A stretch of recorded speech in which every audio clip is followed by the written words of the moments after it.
and I work at the Schuylkill Intermediate Unit. I'm an educational consultant with secondary transition as my main focus. And tonight we were presenting a session on disability rights. And about our session tonight, we have people with disabilities that often face barriers to employment, and Congress recognized this concern back in the 90s.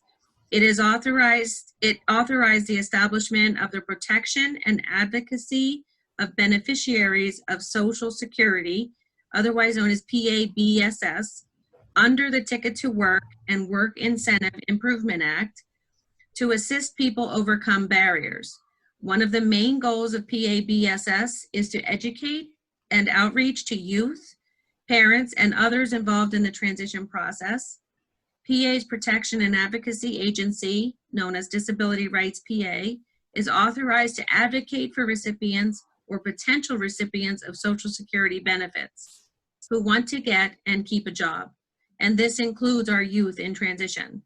Tonight, we are fortunate to have Dale Verchick. She's the director of PABSS and advocate at Disability Rights PA, and she will present on the various types of advocacy that are offered under PABSS. Welcome, Dale, and thank you. Thank you, Doreen. So as Doreen had mentioned, I'm from Disability Rights Pennsylvania. I'm also a local here in Schuylkill County. I live in Pottsville. So I'm very happy to be here presenting to you.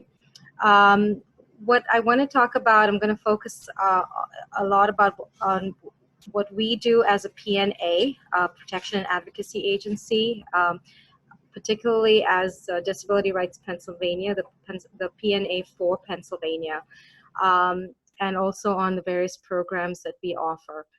So what our goal through this presentation is to learn about self-advocacy strategies that are used by people with disabilities to obtain and maintain competitive employment. We're going to try to understand some of the local community resources available to us. And then we're going to understand what it means for Pennsylvania to be an employment first state. And you might have heard that term be thrown around since 2016, because that was when Pennsylvania became an employment first state. So Disability Rights Pennsylvania, we are an independent nonprofit corporation under Section 501c3 of the IRS tax code. Essentially, a lot of people think that we are a state agency, but we're not. We are what is the protection and advocacy entity. Every state in the United States has a protection and advocacy agency. We are the primary non-federal enforcers of disability rights statutes. So DRP is really part of this big PNA system, part of this big network, and we are congressionally created, and we are able to provide. We have the authority to provide legal representation and advocacy services under all federal and state laws to people with disabilities who need our help. Because in spite of that, in spite of the ability to provide legal and advocacy services, we work based off of priorities. And often when we say priorities, people think, well, why am I not a priority? But it's really a goal and objectives, but the PNA system will call them priorities for services. So we have a board of directors every year, and every 3 years they work on various priorities, and we actually come up with those priorities based on public input. So we have this time for public comment where we put it out there to people in Pennsylvania, asking them for their their opinions on what they need services for, and that's how we determine our priorities or our goals and objectives. So all PNAs, we maintain a presence in all facilities in Pennsylvania that care for people with disabilities. We monitor them, we investigate any kind of claims of neglect and abuse, and we try to remedy some harsh or adverse conditions. And we spend a lot of our resources to ensure that people with disabilities have full access to educational programs, to financial entitlements, healthcare, housing, accessible housing particularly, and productive employment opportunities. So we are mandated and designated by the governor as Pennsylvania's protection advocacy agency. So here's our mission. I'm not going to read it all out, but as you can see, it's all about protecting and advocating for rights of people. And we want to see Pennsylvania a state where people of all abilities are free and equal. So going to our programs, we receive federal funding. All of these programs that we work under from the federal government, they are specifically designated to groups. So we have, as you see, the first one is protection and advocacy for individuals with developmental disabilities. And so under that particular program, it was actually the very first PNA program that was developed, and was to advocate for people with intellectual disabilities and developmental disabilities. And actually it was, if you remember Geraldo Rivera, he is one of the Fox contributors and some other news outlet contributor. And he actually did this journalistic investigative piece in New York. And he went to this facility, Willowbrook, and it was a state facility for all individuals with disabilities, and the conditions were just appalling, absolutely appalling. He found, young children and with severe intellectual disabilities, and they were caged. With children with mental illness, people who were going through ECTs, the treatments, and people who were, barely given any kind of medical care. And it was just, the conditions were very, very harsh. So they developed PADD, protection and advocacy, in light of all of what he found through his investigative journalistic piece. And then we have PAMI, which is what we call PAMI, is PAIMI, Protection and Advocacy for Individuals with Mental Illness. So we look at individuals who are diagnosed with any kind of mental illness, and we serve them under that grant. PAIR is Protection and Advocacy of Individual Rights Act, and that in the near future is actually going to fold because it's going to, they're going to have 3 different grants under that particular grant. So it's going to cover assistive technology, it's going to cover brain injury, and one more particular funding grant that I cannot think of right now, so I apologize. Then we have assistive technology, the protection advocacy for assistive technology, and that is geared mostly to people who are experiencing barriers to receiving assistive technology. So we use that funding source. And then we have PABS, which is my grant. And I'm not going to talk about that a lot right now because I will talk about it in other slides. Then we have PAVA, which is Protection and Advocacy for Voting Accessibility. And you might have heard recently we filed a lawsuit against the state because people who are deafblind and wanting to vote through the mail-in ballots and through the absentee ballots did not have any alternative format, that they were not able to use the regular format. And because sometimes people don't have access to polls because they don't drive, and they don't, and especially with COVID now, they've been having a lot of problems accessing the polling places, especially if they have these disabilities. So they obviously called us and said, like, this is unfair. We want to vote, but we don't have the ability because it's inaccessible. So we filed a lawsuit, and you could look that up on our website. We have traumatic brain injury, protection and advocacy for individuals with traumatic brain injury. That again is surrounded around people who have that particular disability.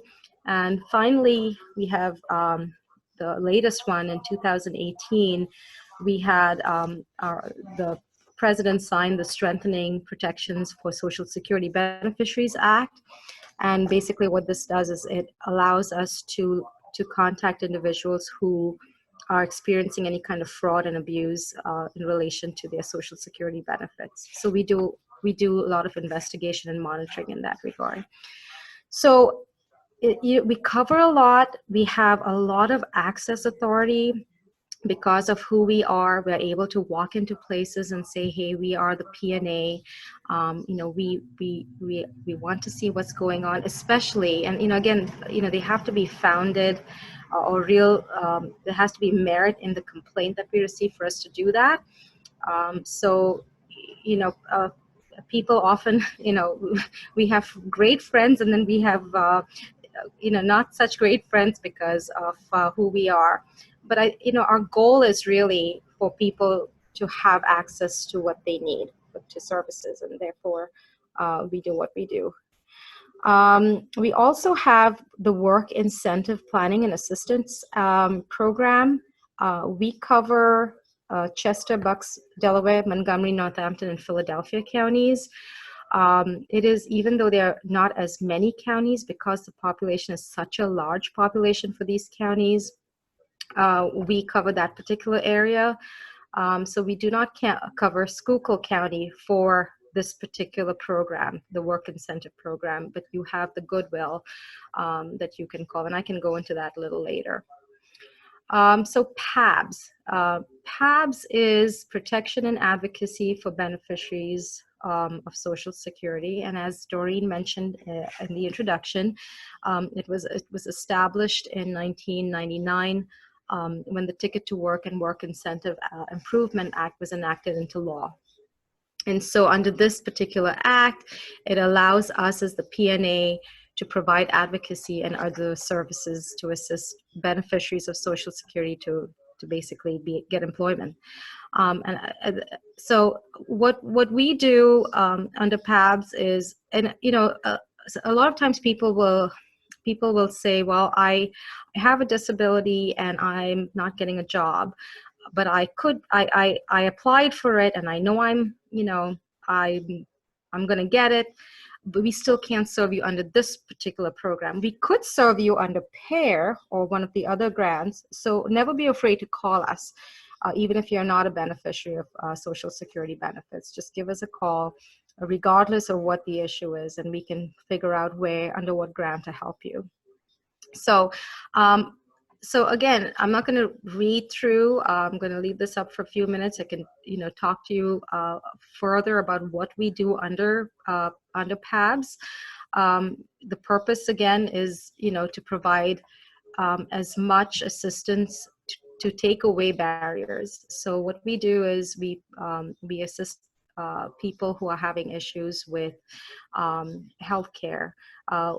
As a systemic issue, we want to let states know that Medicaid is important to people who are working and if they have disabilities.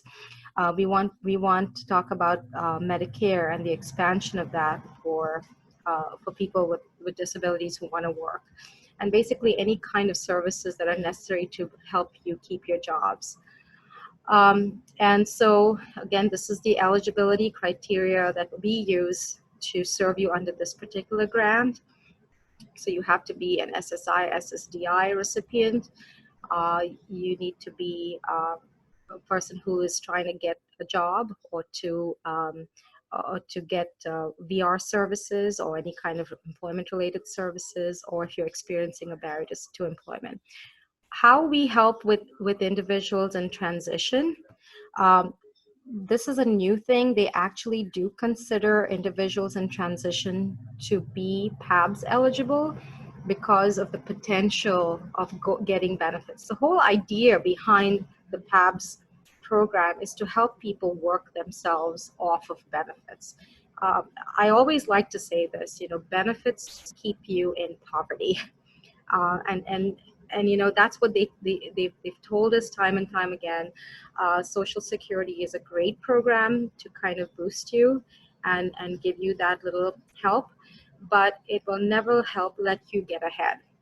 And so we want people to understand that, work will get you ahead. Work is going to make you, pay off those extra bills or make you get that extra thing that you want in life. But staying on benefits and, being on benefits is not. It's going to help you, but it's not going to let you get ahead.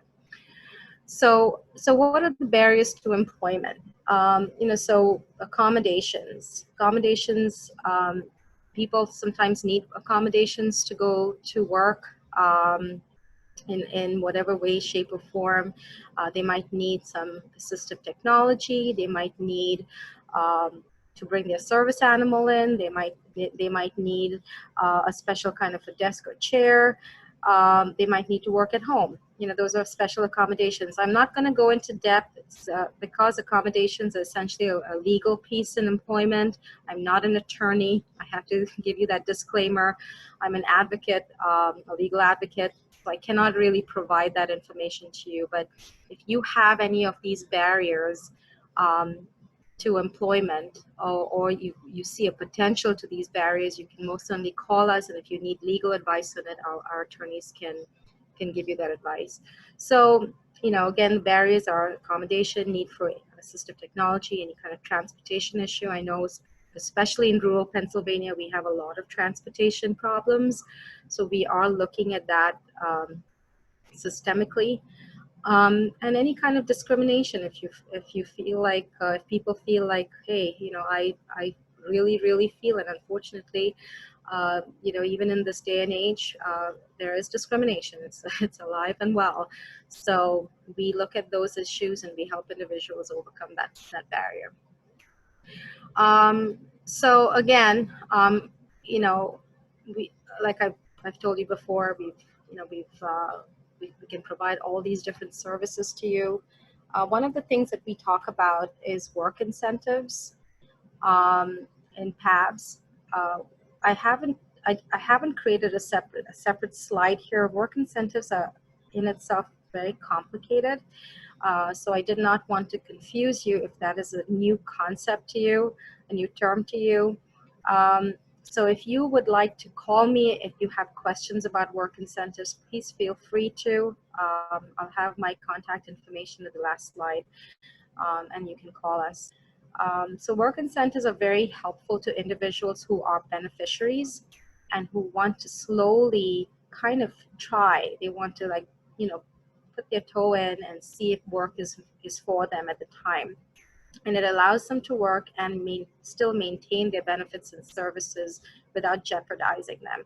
People are afraid usually when they say, okay, I'm going to work, I'm going to lose my benefits because it's based on income. And that's not always the case. So there are these work incentives available to people who want to try. And if that doesn't work for them, they can get reinstated back in their benefits, and their services won't be jeopardized. So we have various incentives that we can talk about if you ever have the need to learn more about those. Again, everything on this slide is what I've talked about. Types of PABS advocacy, transition, like I talked about, is a big piece that we work on. We help individuals, as early as 14, in Pennsylvania, that's when transition starts. And we just basically want to reach out to transition age youth and families to let them know that we're here, and to assist in any way that we can in that transition process. If ever there are issues, and not only with school, but anything related to transition. It could be, medical services, or it could be, transportation, or it could be any kind of, housing. Sometimes what happens is, people have issues with housing, and that can be a barrier to them, continuing in transition. So, that's when you would call us and we can try and help there. We do help a lot of people who call us in college, especially because the IEPs, once you finish school, that's it. There's no longer an IEP. It doesn't apply in college. So a lot of times people will call us and say, look, I was getting all these services in school. I'm in college now. I'm not getting those same services, but I need to be accommodated. I need more time on my papers and my test taking. but I don't know how to. So we will advise and guide them, and that again falls under PABS. We also help, we kind of look systemically at supported and customized employment. So we have been doing that with OVR and other employment support agencies. Supported and customized employment is wonderful. I've heard some great success stories on customized employment and discovery, and it's just amazing. So I definitely would, if you haven't looked that up or looked at some of the success stories, I would highly suggest that you do that. There's a great organization in Philadelphia called CIS. I think it's called Community Integrated Services. And it's all about supported and customized employment. They have some great success stories on there. So take a look at that. Again, Medicaid, Medicare services, especially when it relates to personal assistance. Sometimes people will call us and say, I'm in the waiver, I'm in the Pennsylvania waiver that provides, attendant care, and my attendant is late. And because my attendant is late, I'm late to work. And because I'm late to work, I'm at risk of losing my job. So that's a PABS issue, because that's a barrier to you staying employed. So you would call us then. And then the others are getting appropriate assistive technology, transportation, housing issues, as I mentioned earlier. So those are the types of advocacy we provide. The Ticket to Work program is, like I mentioned earlier, we are authorized under the Ticket to Work Act. So the Ticket to Work program is a great program that supports career development. If you don't know much about the Ticket to Work program, again, they have a wonderful website that talks about it. Essentially, when you are ready for employment and you are on Social Security benefits, and you get a ticket to work, it protects you for a period of time from what is called a continuing disability review. See, every year or every 3 years or every 5 years, Social Security will do what is called a continuing disability review. And they will contact you and say, hey, we need to make sure that you are a person with a disability who needs this, who needs the benefit, and we need to reevaluate you. When you have a ticket to work, you are actually protected for 5 years from continuing disability reviews, unless Social Security finds, because they have their way of finding out, they find out that you don't really have a serious disability that prevents you from working. So again, if you have the ticket to work, it helps you in a lot of ways. And once you connect with the ticket to work, the Ticket to Work program will connect you to a work incentive planning assistance program. And like I said, we serve, Disability Rights has the contract for the Southeast Pennsylvania counties. You have Goodwill, but you would have to call the Ticket to Work program, because they would have to refer you to the Goodwill to provide you with benefits counseling. And what that is basically they will counsel you and educate you on how work is going to affect your benefits. They will counsel you on how you can get other incentives to help you, like the medical assistance for workers with disabilities, where you can get medical assistance and work, and other various kinds of work incentives. So, we work together with the work incentive planning and assistance programs. They call them WIPAs. And there are three. We serve the Southeast. Goodwill serves the the eastern part and central parts of Pennsylvania, and then AHEAD works with the western part of Pennsylvania. So they have a good chunk there. And everything is free of cost, and they're very highly trained, the benefits counselors. So I always suggest, because there are other agencies that do provide benefits counseling, and I'm not trying to diss anybody, but the work incentive planning assistance program counselors are highly trained. They have like months and months of training through the, I think it's called the Virginia Tech Commonwealth program. And they they do this special, very special training for the WIPA coordinators.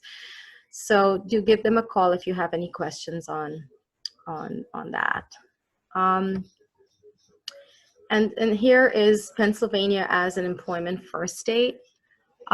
So in 2016, Governor Wolf signed this executive order establishing us, Pennsylvania, as an employment first state. And so basically what it is it's the idea, or the goal is to increase competitive integrated employment for all Pennsylvanians with a disability. So all agencies that are under the governor's jurisdiction, like the Office of Vocational Rehabilitation, the Pennsylvania Department of Education, the Office of Developmental Programs, the Office of Mental Health and Substance Abuse Services, the Office of Long-Term Living, all these major agencies that provide disability services, their main goal is to make sure that employment is the preferred outcome. And so you will find, especially in your IEPs, your ISPs, your IPEs, and I'm sure you all know what those mean. All these different plans for services will have that employment component to it. So it's, again, there's a lot of in-depth coordination going on between the agencies. And I think it is really effective. This employment first idea is effective because people are understanding that they have the ability to go and get competitive, integrated, and meaningful. Meaningful, I think, is key here. I am one of the commissioners on the Employment First board, so I get to see a lot of things firsthand. There's a lot of coordinating going on between all agencies. So if ever you feel like you're not seeing that as a goal on your plan, your service plan, do make sure you bring that up. And you can always talk to Doreen. You can always talk to whoever's coordinating your services, and you can always call us and say, hey, I really need some guidance in what needs to be done here. So definitely that's something that we could look at. So here's our contact information. We have 3 different offices, but if you call any of the numbers, it is all centralized to intake. That's how our process is. We field all the calls through our intake system, and then once the calls come in, the intake, whoever's doing intake, will put it through our system. We have a legal director who reviews every single call that comes in, or every single intake that comes in, and then it's assigned to an attorney or an advocate. So many of the PABS issues and issues related to employment are usually sent to me, so I look at those, or related to transition, and I look at those issues. And what I really wanted to tell you is that, kind of to give you some, a little bit of a pump talk here, all people who with disabilities have equal rights, but they also have equal obligations. And I always say that it's essential for people to understand that they're part of building society. And so we want to be mobilized to let people know that they have to use their full resources, their full talent, their full ability, and that we have a system that can help you get to that, to get to understand how you can be part of that. So never feel backwards to ask. You have I think, again, not just because I'm a resident here in Schuylkill County, but I think we have one of the best transition services here in Pennsylvania. Schuylkill County really does, because some of the other transition services, and I hope this is not too public because I could get into trouble for this, but I just think that we do a fabulous job. So make use of that, make use of Doreen. She's a great resource, and get to transition well and successfully as you get ready for the future. So that's from me. I hope everybody got a lot of information. I know it was a lot of information to provide to you, but if you have any questions, I share information up here. You could always contact Doreen if you have any other questions, and I'm sure she'd be happy to direct you to us. And that's our website.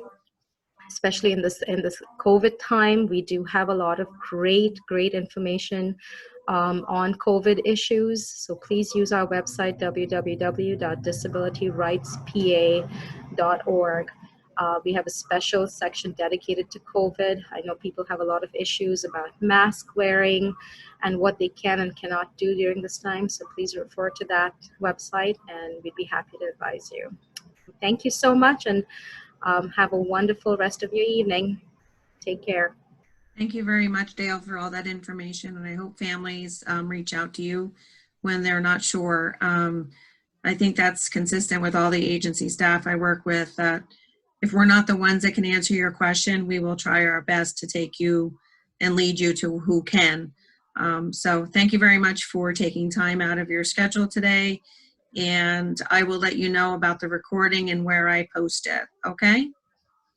So everybody have a great night. If you watch this, if you do watch this recording, we're going to have monthly parent sessions through the Zoom format.